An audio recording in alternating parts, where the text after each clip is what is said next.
Good afternoon, everybody. This is your buddy L to the B, and today you are seeing me in a lot of pain. Yes. And if I'm not talking too loud, it's because I don't know how to handle all this. Okay. But I do want to say this at least. I'm having still a wonderful day. I've got up. I slept late. I was a little sleepy, groggy, took some supplements. Specifically, if you are able to do things like take in caffeine, then great, go for it. If it's a good thing for you to boost your activity for working out, great. I take and this is very rare. It's maybe every other day if I do it on a workout day, or if I'm not on a workout day, I won't take it. It's a caffeine, theanine, and MCT supplement. I do not have it to show right now because I'm busy still trying to see if it's even a viable supplement to use. But I used that today in conjunction with Mecanoprurines, which is an amazing boost. It gave me extreme clarity. I was working out far more than what I normally do. And I even did some things with overhead extensions like this, which is not what hurt me. But even at the heavier weights, I was just very excited to be able to do some of these great workouts and get some good activation in my muscles. If I'm a little shortness on breath, it's not really because of my pain, even though it probably adds to it. It's from just, I think overall, there's something that's diminishing the air quality. And I have to take a lot more breaths. I talked with some other gym members. They're experiencing the same thing. So not alone in that. But in this video, you might see right now that I have up here on the screen, something about inflammation.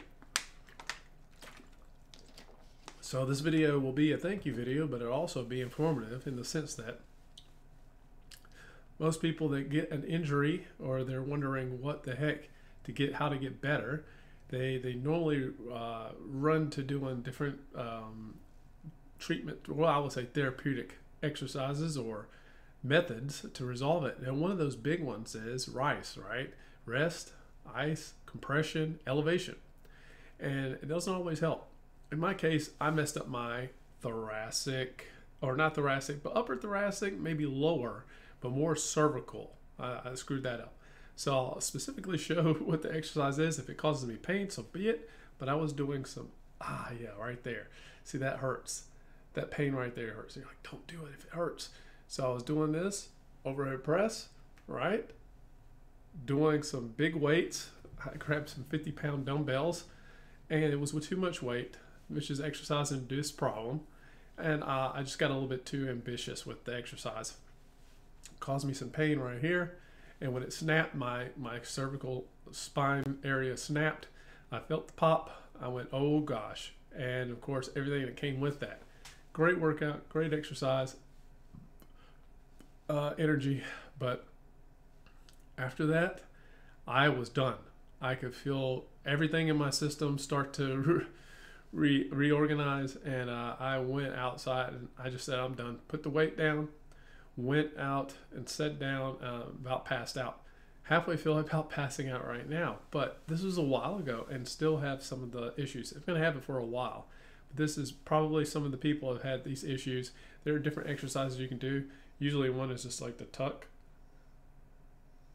You can do this and just practice doing that just minimally. And you want to get the double chin is what I've heard. So you tuck the chin, let it out, easy. Tuck the chin. And those little exercises are going to be good to even releasing some of this pressure or pain that's on the nerves around in this area. That's just something I've learned recently from Mandel. He's a chiropractic doctor, I'm sure, just the way he speaks. But anyways, I wanted to say this and show this information because I've heard so much about doing ice. Everybody's heard about doing ice. Put ice on it, it fixes it. It'll help you recover faster. And the studies and research just don't really indicate that. I've learned this probably about, I would say, almost a year ago, that when you go through pains, it's better to either put heat on it or just let it be. And heat will probably encourage a little bit better recovery as opposed to doing some ice. And so here it is. You see it right here on the screen. I know you've probably been reading it this whole time, but I'll read it out to anyone that is having difficulty processing and just listening to me speak. There is some debate about whether ice is a good recovery. While ice can reduce the pain and can make you feel better, recent studies have shown that it can delay the healing process, swelling, and possibly cause additional damage to the injured areas. Think about that. Put ice on it, you wonder why you're not getting better. Yeah, it's taking days on end. It's because you keep icing it too much. There's limited research to support that ice actually helps the healing process, but there's a large amount of evidence suggesting the opposite. This is why I talked about heat as a viable option. Probably just rest and heat, that would work the best. So it says ice works by decreasing the blood flow to the area and thus temporarily diminishing the swelling and inflammation that accompanies most injuries. But that's the whole point. You need the swelling, you need the inflammation, so that you can even get better to doing what you need to do quicker. However, inflammation is actually a necessary part of the healing process, and ice can delay injury healing. While using ice immediately after following an injury and for a few hours afterwards is acceptable in short bursts, prolonged use of ice is not recommended. So somebody might read the last part and say, oh, well, I'll just go ahead and ice it. In my opinion, you could just avoid it altogether. I mean, I did not put any ice on my injury whatsoever, and I'm at least got some functionality. I'm able to move around a little bit better. If I put some ice on there, you could pretty much guarantee that I would be stiff as a board. I wouldn't even be able to make this video right now.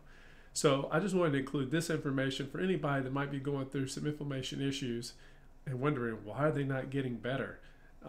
Overall, this is supposed to be my thank you video, which is my gratitude video, but at the same time, this is also going to be a little bit informative in helping anybody dealing with problems like this and want to incorporate ice instead of using something that's more therapeutic like rest and heat. If you got a heating pad, try that out, see how that works. I might get to doing that here in a minute, but probably will start to play the video game that I enjoy playing, Remnant 2. So you guys know me, L to the B. This is just me releasing some information to hopefully make you and help you feel better, or a loved one that knows that's going through something right now. Remember, heat, ice. Ice has its applications probably somewhere in life, but right now it's not for your inflammation if that's what you're going through. I just want to wish y'all a wonderful day. Hope this video is not too long and informative as well. You guys have a wonderful, magical day going forward. I'm going to try to rest up. Maybe make another little separate video here in a second talking about the wonderful experience I might be having tomorrow with a previous girlfriend that I used to speak with.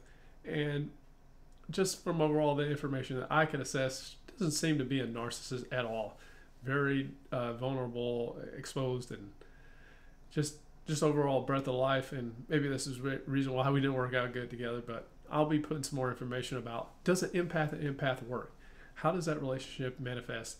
And why is it that you may not be interested or attracted to another empath and you're always attracted to these narcissists?